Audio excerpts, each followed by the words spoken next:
Jordan. I'm Troy Katzer for Katzer Talks Sports, and today we're going to be going over the 4 games that happened last night and go over what exactly happened, the score, and exactly why stuff like that happened. We're going to start off with the Oregon versus Louisville game. The final score was 77-69, Louisville over Oregon.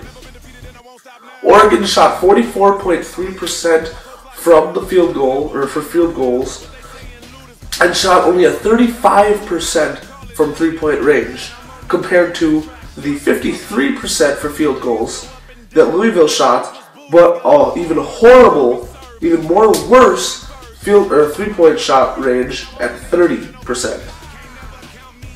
Now, a lot of people were wondering, Oregon, you kind of struggled with free throws, how did you do? They had a 53.6% from free throws, where Louisville had a 63%. Those stats that I have just showed you kind of determined how the game was going to play out. Again, you saw that it was somewhat of a close game, and those stats were somewhat close.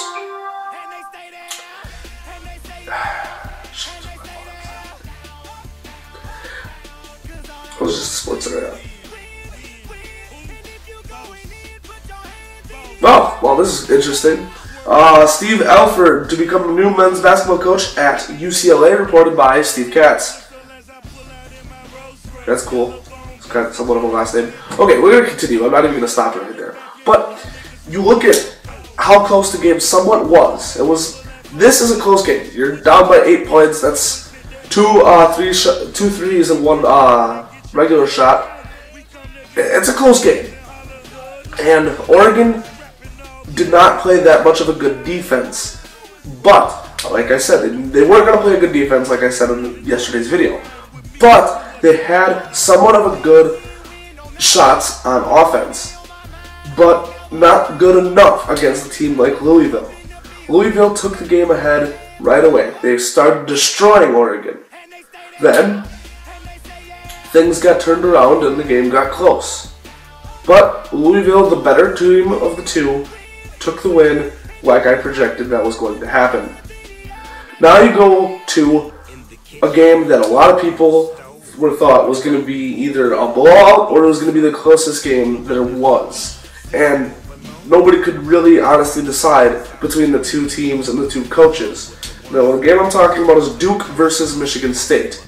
Michigan State did end up losing this game with a 40% field goals and only 25% from three-point range, compared to the 40% or 40.8% for field goals and a 38.9% for three-point shots. But now let's go to free throws. This is where Duke took the game out of reach for Michigan State, was in free throws. Free throws for Michigan State had 74%, where Duke had 98.3% in field goals. Right there, that just proves that Duke deserved that win. Duke ended up winning 71-61 in what was a close game up until the last 5 minutes of the game. Mike Krzyzewski moves on to the Elite Eight for the first time for the first time ever since Duke has been a number 2 seed. Duke has never made it past the Sweet 16 as a number 2 seed, and, well, they just did. So, there you go. Michigan State had a lot of rebounds, had almost double the amount of rebounds that Duke had, both offensively and defensively, but for some reason could not get that in.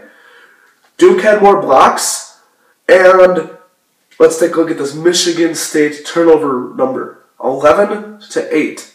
That is horrible. You can't turn the ball over. You turn the ball over, you lose. Every single one of the turnovers that Michigan State had turned into points for Duke. Actually, 30% were 2-point shots, and the rest of them, and then the 70% were 3-point shots from the 3-point range. Again, Duke, like I projected Michigan State to win this game. That is very unfortunate that they did not, but congratulations to Mike Krzyzewski. Good game by Duke. Now we go to the 2 big games of the night. The 2 big games were the Florida Gulf Coast University versus Florida and Michigan versus Kansas. So we'll start off with Florida Gulf Coast. Florida Gulf Coast played a wonderful, wonderful game starting off. They started off they started off in the first half. The score was 21-6. Florida Gulf Coast was ahead. This was the making of an amazing Cinderella game by Florida Gulf Coast. But by the end of the half, the score was 21-21. I think, yeah.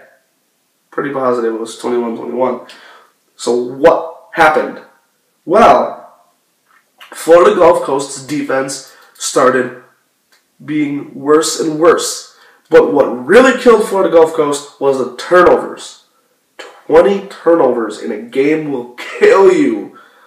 Just, oh my God, you don't do that. Plus, they had 20 fouls. It's not something you want. Only 7 steals compared to Florida's 11 steals. Now, Florida Gulf Coast beat Florida on defensive rebounds, but got destroyed on offensive rebounds. Now, let's go over the percentages for shots. Florida Gulf Coast University had 45.5% on field goal shots. Problem. That is a step above Florida's with 33.6%. Now, let's go to 3-point shots. Again, Florida Gulf Coast was above Florida. Florida Gulf Coast 33%, Florida 29%. You can't have that. Okay. Now let's go to free throws. This time, Florida is above Florida Gulf Coast. Florida Gulf Coast was at 54.5%, and Florida was at a 60.9%. So there is your ratios there. I think that statistically, Florida Gulf Coast won this game. Points-wise, Florida won. Final score 62-50. Alright guys, now we're going to the big game of the night. And it was also the first game that in this entire March Madness bracket this year that has gone into overtime. This is Michigan versus Kansas. I watched this entire game and was on the edge of my seat. As you guys know, I have Michigan as my winner through the whole bracket, the champion. And this game scared the living crap out of me. The final score was 87-85. And again, it's one of these things where statistically, Kansas won. Points-wise, Michigan won. You look at the amount of turnovers-wise, Michigan won because they only had 10 and Kansas had 13. But take a look at the field goal percentages. Field goal percentage 49-54, Kansas up on that. Now you go to 3 points. Again, Kansas up 37-34. And then you go to free throws 70-50. What is going on with Michigan? Michigan played 2 amazing games to start off, but then you come down a little bit and you kind of screwed up. What happened? It was, again, they could not sink the threes that they could the first 2 games. This game scared me. Luckily, Trey Burke was able to shoot those threes towards the end to get them into the tie game. Since it was tied, they went into overtime, and Trey Burke again put the team on his back and led them to a win. This game, in my mind, was the best game of, unless there's like a triple overtime or something, this was the most exciting game of March Madness so far, if not all the way through. I think it was just amazing to me how amazing this was. So, yes. So now we're going to go to, now we have Michigan versus Florida for the Elite Eight. Honestly, Michigan did not prove to me that they're ready for a championship with this last game. So, I don't know. Florida's got a lot of turnovers. I think turnover-wise, Michigan wins. And if Michigan can not turn the ball over like they did not turn the ball over a lot against Kansas, which is good. So if they decide that they want to turn the ball over against Florida, it's over. But if we can keep those turnovers down to a minimum, it's a win for Michigan. So I have Michigan winning. Syracuse versus Marquette. Marquette and Syracuse in the Big East tournament.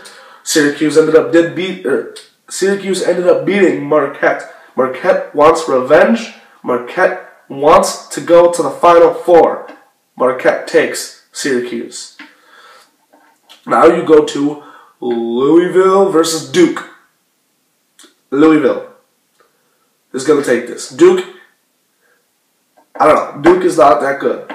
They did not prove to me last night that they were ready for another championship. Mike Krzyzewski is losing his coaching abilities because he's not that good. Or his teams are, for whatever reason, not as good as they used to be. Now, Ohio State University versus Wichita State. OSU, unfortunately. So my final four picks are Louisville, Ohio State University, Michigan, and Marquette. Alright guys, have a beautiful day. This is Troy Katzer for Katzer Talk Sports. And I'd be expecting some more Katzer Talk Sports later on today. So yeah, adios people. Today's video is sponsored by Sergeant Patty Clothing and Graphic Design.